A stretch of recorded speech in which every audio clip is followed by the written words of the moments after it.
What's up guys, it's Austin from jonesbrosgarage, and today I'm back for another video.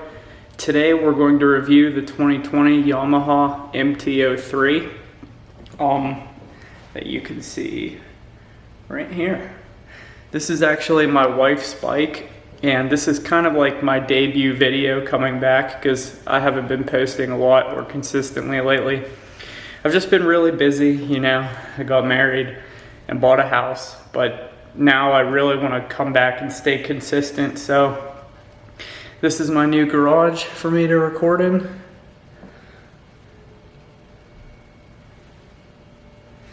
Got a pretty good setup, just the basic stuff, some basic tools. Go ahead and set my camera down. So you might notice that the Panigale V2 and the WR250R are both missing. That's because I sold them. I ordered two new bikes, which you'll see on my channel soon. I probably will end up getting a Panigale V4 at some point, but that's besides the point. Let's just get on with the review. Okay guys, so this right here is my wife's 2020 Yamaha MT-03. There's a couple reasons we chose this bike. She never rode before, so she wanted something light. This bike has a 373 pound wet weight, which is really light for a street bike. And then it has a 30.7 inch seat height, which is excellent. I mean, as you'll see in my ride, I could flat foot pretty much both sides on this bike at 5'6", which, you know, I can't do on like almost any bike. And my wife could get both feet down also. That's not such a big deal to her now that she has experience, so she's bumping up to the MT-07. But if you're a beginner, that is something to note, that this bike has a really low seat height. It's lower than all of the other bikes in its class, I believe. We went and looked at like the Duke and the Ninja 400 and everything. They all do have a higher seat height. So this bike has a 321cc parallel twin, puts out 37.1 horsepower at the rear wheel and 20.2 foot-pounds of torque. And that's at the wheel, not at the crank. So for a bike this weight, it's not horrible, you know? I mean, obviously it's not breaking any speed records, but it still is peppy and fun to ride. The bike revs to 12,500 RPMs, and it feels very revvy, you know? It actually, I don't know how to explain it, but like when I ride it, it has the impression that it revs higher than that. Yeah, I don't know what it is. It feels like a very eager to rev bike, I guess I would say. With that said, it has a 112 mile per hour claimed top speed. With me on the bike, I don't know if it'll do that. Maybe downhill with a wind on my back, possibly. It would take a while, but it will get up to around 90 pretty easily, you know, it's not too big of a problem. What's really nice is the bike comes standard with ABS, and the MSRP on this model, which is the 2020, it was the first year that this bike was in the United States, was $4,599, obviously before taxes and fees and everything, but $4,600 is not bad, you know, that's only $1,200 more than a Grom, which is something that I will be making another video about, because I would recommend this bike over a Grom in any instance. Like, if I was looking to buy a Grom, I would buy this. And before I rode this bike, I wouldn't have said that, and I would have never known that. I actually liked Groms. Not that I dislike Groms now, but this bike really is just like a better version of a Grom, I would say. It has a 3.7 gallon fuel tank and gets a claimed 56 miles per gallon, which is pretty good. You don't find yourself filling up very often, which I guess nowadays is great. So let's go ahead and get out there and see how she rides. Okay guys, we're out here on the Yamaha MT-03. Look at him on his KTM. So there's two ways you could look at this bike. Well, I mean, there's two ways I could look at this bike.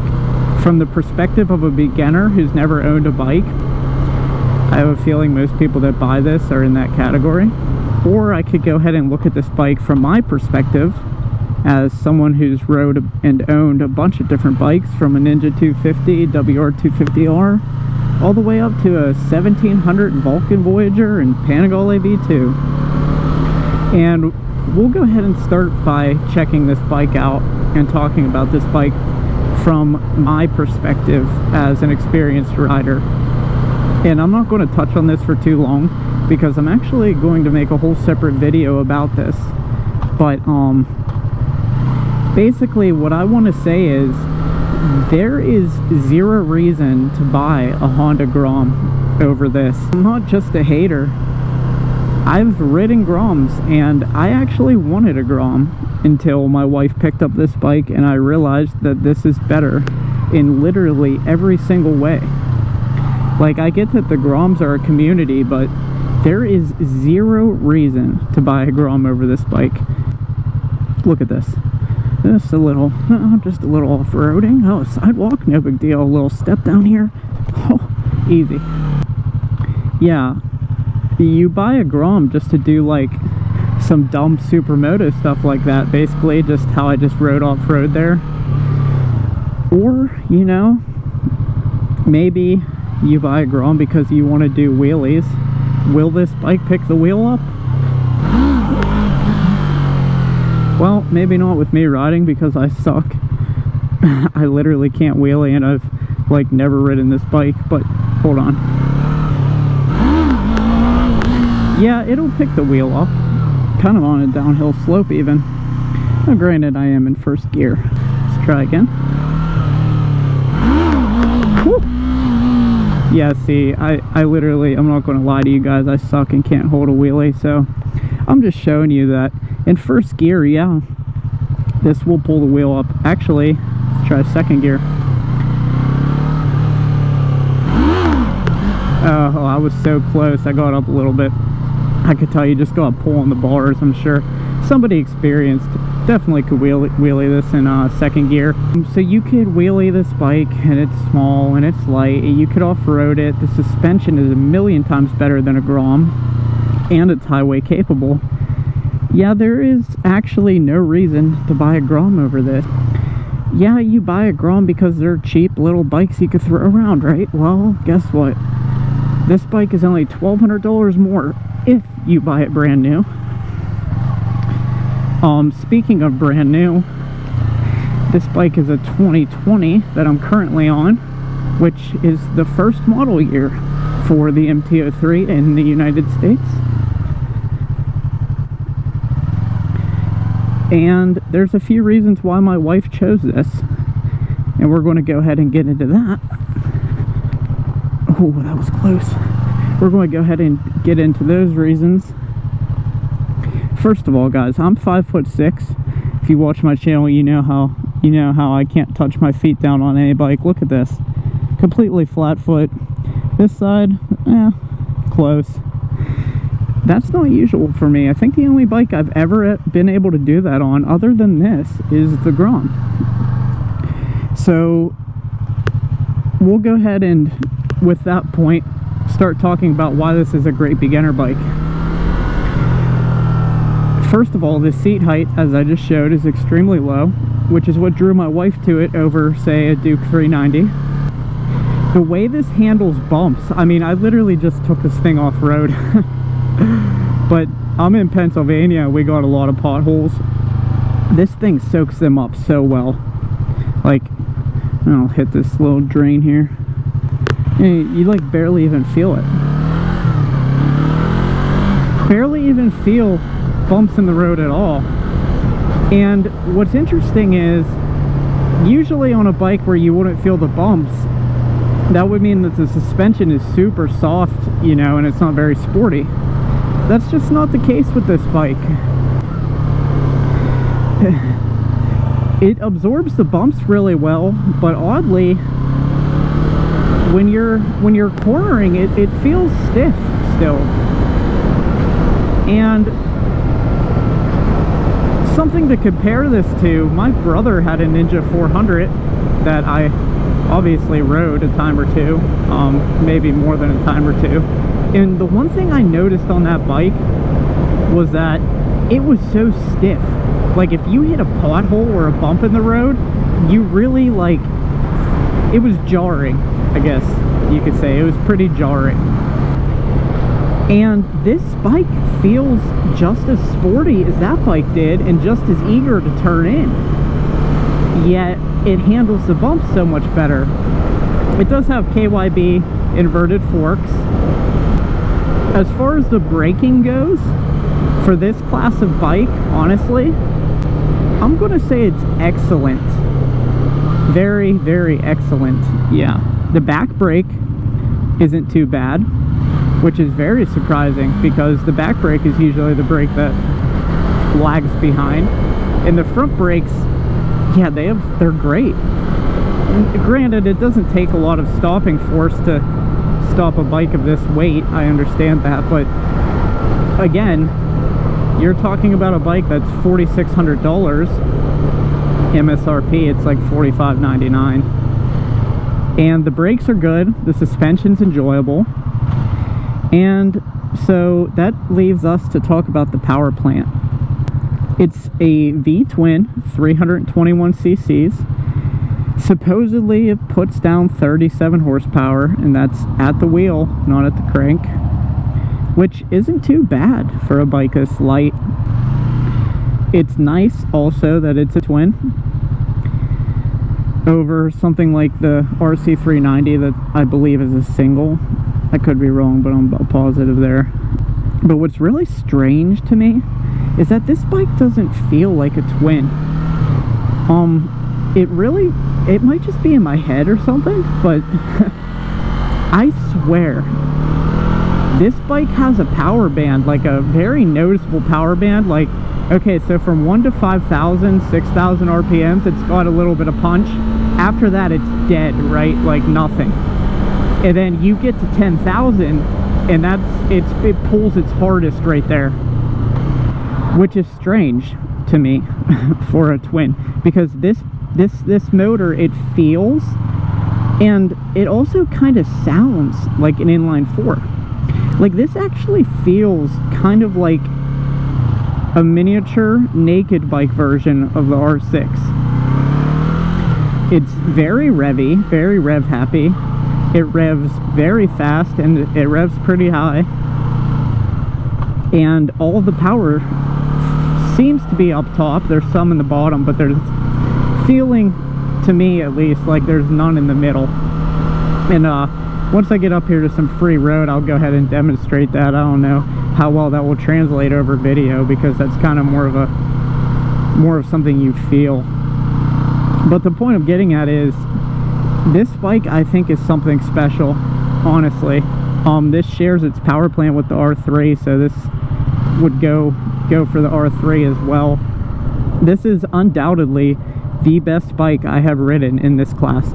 I've ridden the Ninja 400, the KTM RC390. 390 Duke is the same as the Z400 is the same. So I've basically ridden those.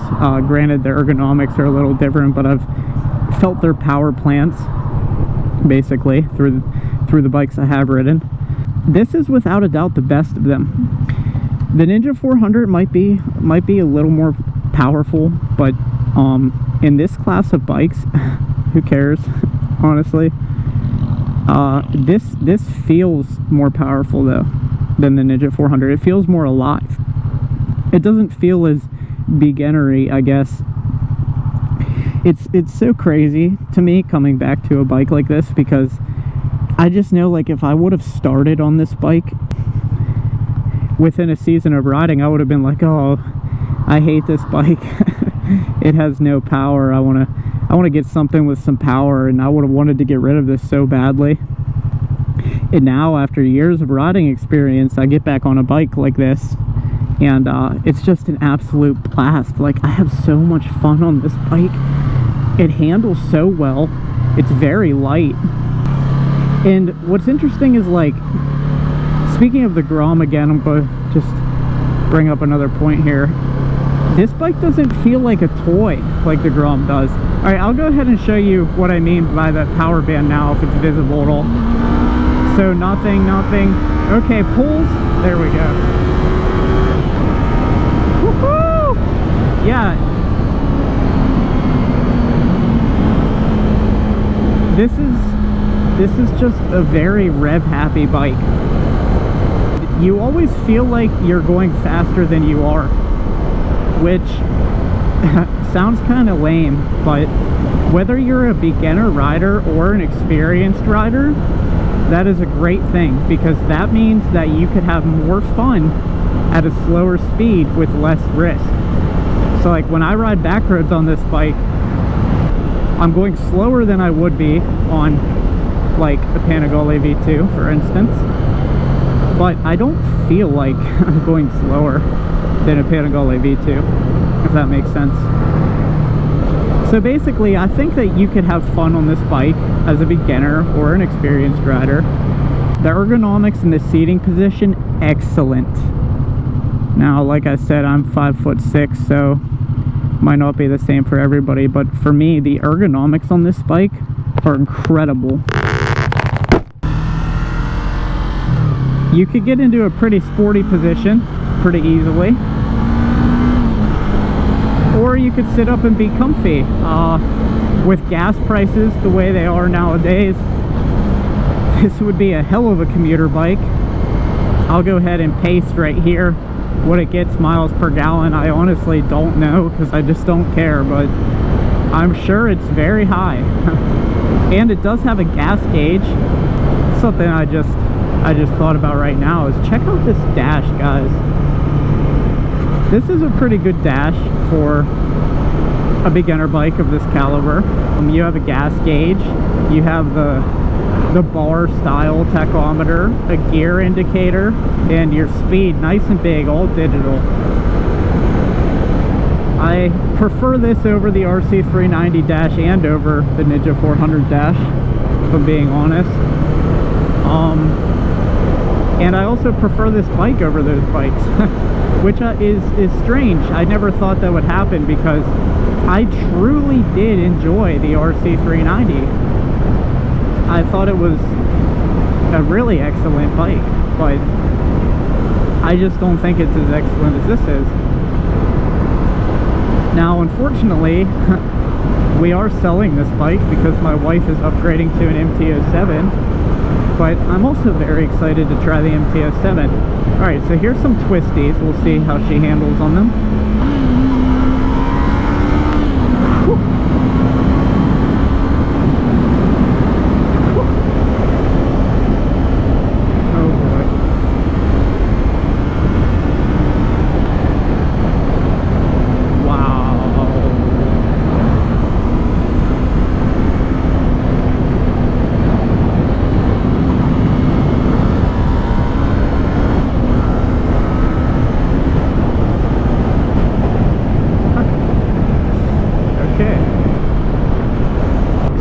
Brakes.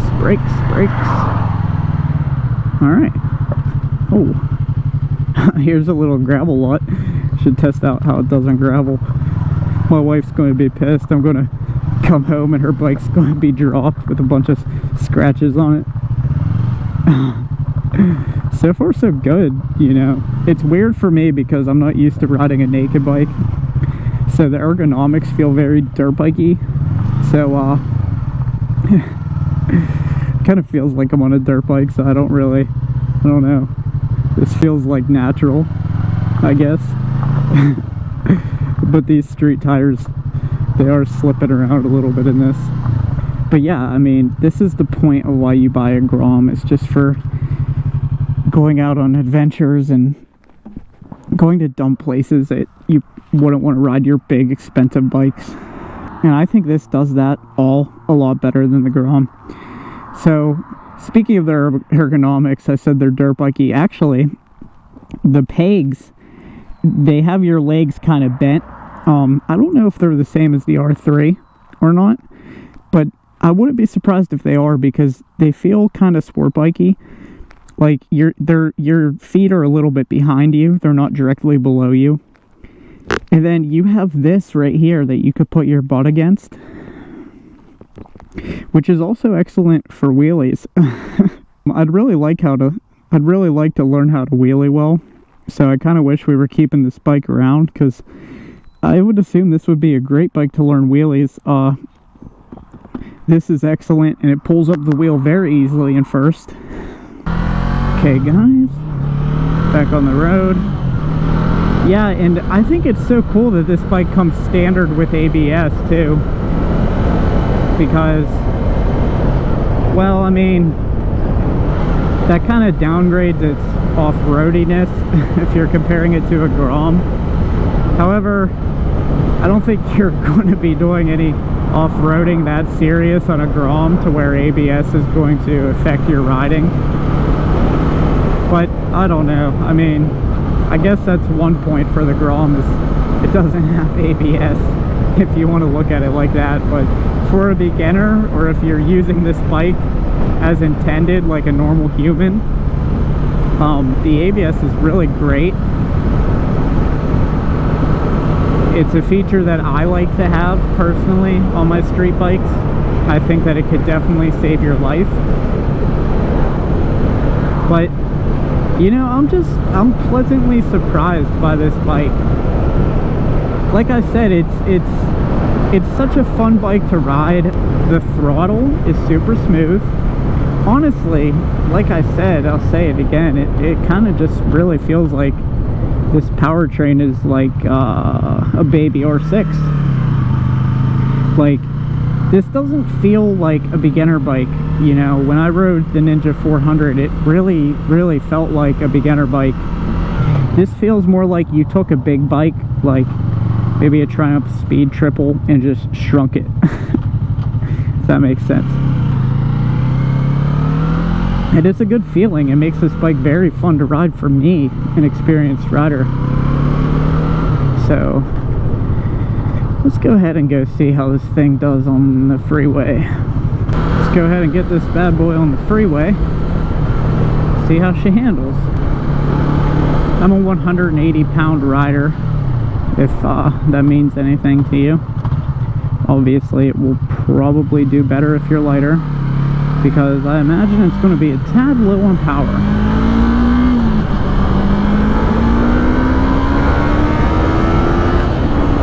I don't know how well you guys will be able to hear me. I've been having mic issues, so hopefully the audio turns out okay during this little stretch. Alright. Easily at the highway speed. Easily over the highway speeds. The bike feels, yeah, wow. No head shake, 75. Pretty stable. It's definitely vibey now though. I could feel a lot of buzziness in the grips. Not in the seat or pegs too much. Oh yeah, the pegs are too, I guess. The pegs and the grips are very vibey at this 8,000 RPM range. Still got some pull.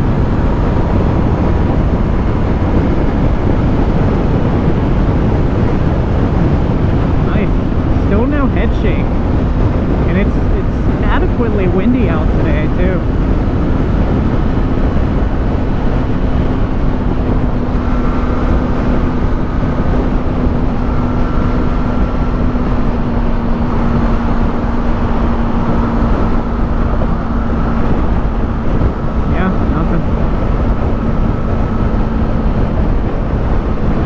Hard to even, I could force a little bit of head shake, but not much.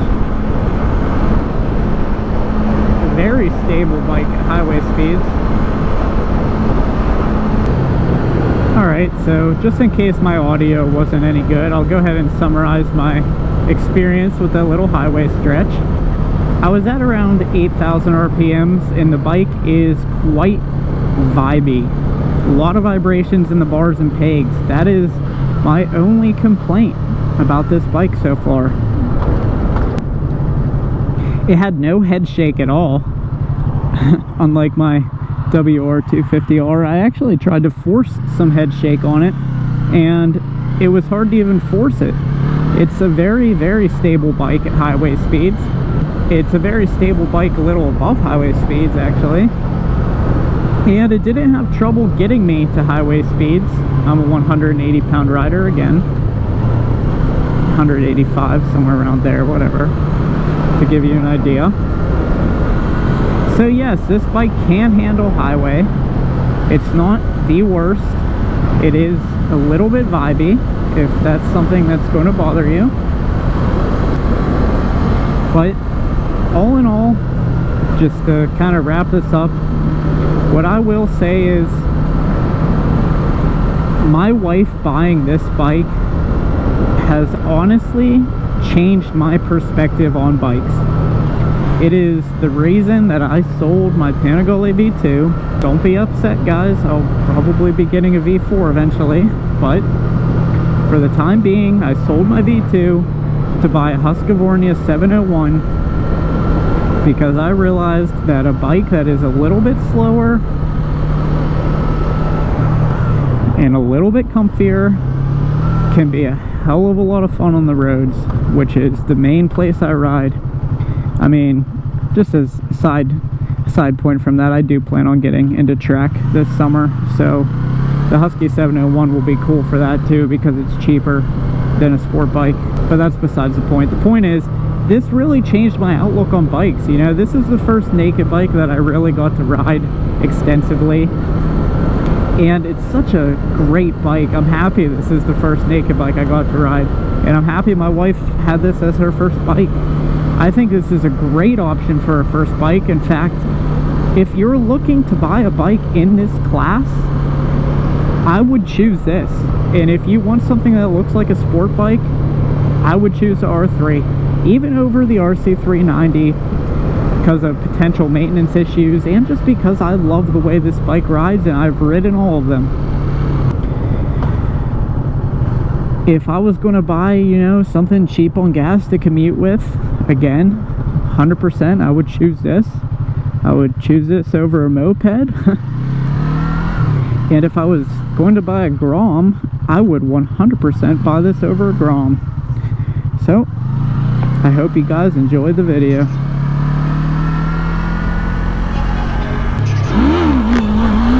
Wow, this thing picks up like a bat out of hell. Yeah. Okay.